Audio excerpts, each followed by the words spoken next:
Hyderabad parliament BJP అభ్యర్థి మాధవీలతపై అనుచిత వ్యాఖ్యలు చేసిన ఎంఐఎం నేత రౌడీ షీటర్ ఆరాఫత్ పై పోలీసులు కఠిన చర్యలు తీసుకోవాలని భాగ్యనగర్ జిల్లా బీజేపీ మహిళా మోర్చా అధ్యక్షురాలు మంజులారెడ్డి డిమాండ్ చేశారు. సైదాబాద్లో ఏర్పాటు చేసిన సమావేశంలో ఆమె మాట్లాడుతూ దొంగ ఓట్లను గుర్తించే నేపథ్యంలో హిజ్బును తొలగించమని ఒక మహిళ కోరడంలో తప్పేమిటని ప్రశ్నించారు.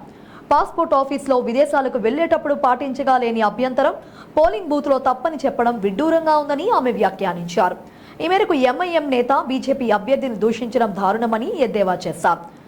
అరాఫత్ పై కేసు నమోదు చేసి కఠిన చర్యలు తీసుకోవాలని సైదాబాద్ పిఎస్లో ఫిర్యాదు చేసినట్లు మంజులారెడ్డి స్పష్టం చేశారు. అందరికీ నమస్కారం. మొన్న జరిగిన ఎలక్షన్స్లో చాలా అవకతవకలు జరిగినాయి. మా ఎంపీ క్యాండిడేట్ మాధవీలత గారిపై నోటికి ఏదొస్తే అది ఇష్టం వచ్చినట్లు ఆగిన అరాఫత్ అనే వ్యక్తి ఎంఐఎం కార్యకర్తపై ఇప్పటివరకు ఎలాంటి చర్యలు తీసుకోలేదు. మా మహిళా మోర్చా అన్ని పోలీసులో కంప్లైంట్ ఇవ్వడం జరిగింది. దానిపైన ఎట్లాస్ట్ ఎఫ్ఐఆర్ నమోదు చేయడం జరిగింది. ఇప్పుడైనా ఆయనను అరెస్ట్ చేసి తగిన చర్యలు తీసుకోవాలని మేము మహిళా మోర్చా తరఫున డిమాండ్ చేస్తున్నాము. ఇంకా హిజాబ్ విషయానికి వస్తే హిజాబ్ మనకు దాని గురించి ఎందుకు ఇంత చర్చ చేస్తుందో అర్థమవుతలేదు.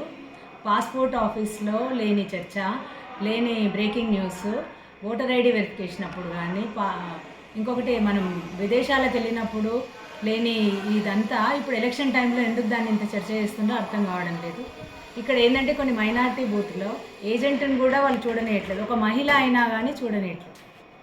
What is there if a lady sees a Muslim ladies face, what is wrong in that? అది కూడా ఒక మహిళ క్యాండిడేట్, ఆమె ఎంపీ క్యాండిడేట్, తను వాళ్ళను మంచిగా అడిగి చూస్తుంది.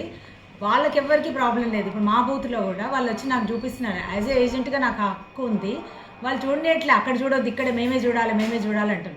నేను ఒక మహిళని, మాకు ఇలాంటి ప్రాబ్లమ్స్ అయితేనే అన్ని బూత్లలో ఇట్లా ప్రాబ్లమ్స్ అయితే తను చెక్ చేయడానికి వచ్చింది.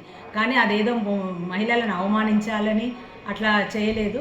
వాళ్ళు చేసిండ్రు. రోడ్డు మీద 144 సెక్షన్ ఉన్నప్పుడు కూడా 200 మంది మగవాళ్ళు వచ్చి ఒక ఎంపీ క్యాండిడేట్ని నోటికి వచ్చినట్టు దుర్భాషలాడిండ్రు.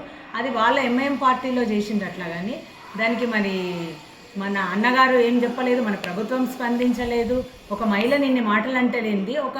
ఒక మహిళ ఫేస్ చూసి తనకు అన్ని కంప్లైంట్స్ వచ్చినాయి. మా దగ్గరే అయింది. నేను ఒక ఏజెంట్ని, నన్ను చూడనేయట్లే వాళ్ళు, ఇంకొక మహిళ చూడాలంటున్నారు. అంటే నేనేమన్నా మగవాళ్ళైనా? యాక్చువల్గా అది మగవాళ్ళైనా ఏజెంట్ ఎవరైనా చూడొచ్చు. ఓటర్ ఐడి ఎట్లా చూస్తుండ్రు, ఓటు ఎట్లా ఇస్తుండ్రు, ఫోటో ఎట్లా దిగుతుండ్రు వాళ్ళు, అక్కడ లేని ప్రాబ్లమ్స్ ఇక్కడ ఎందుకు అంటే వాళ్ళకు ఒక భయం పట్టుకుంది. మోడీ గారు ట్రిపుల్ తలాక్ రద్దు చేసిండ్రు. ముస్లిం మహిళలు అట్రాక్ట్ అవుతున్నారు బీజేపీ పార్టీకి. దానిపైన అందరూ ఆనంద హర్షాలు వెలుగుస్తున్నారు. ఇంకొకటి ఆయన 33% రిజర్వేషన్ మహిళలకు కల్పించి దేశంలో అన్ని రంగాల్లో మహిళలు ముందుకెళ్తూ ఉన్నారనమాట. అలాంటి మహిళలకు ఇలాంటి అవమానము ఇట్లా చేయడం సిగ్గుచేటు. చాలా ఈ విషయం చాలా ఖండించదగిన విషయము. అందరూ స్పందించి, మన ప్రభుత్వం కూడా స్పందించి దీనిపైన ఎలాంటి చర్య తీసుకోలేదు. ఒక మహిళకు అంటే యావత్ భారతదేశంలో ఉన్న మహిళలకు ఈ అవమానం జరిగినట్లే భావిస్తున్నాం మేము.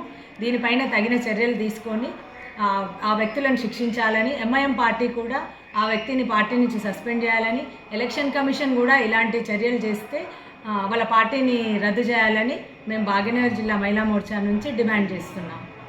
భారత్ మాతాకి జై.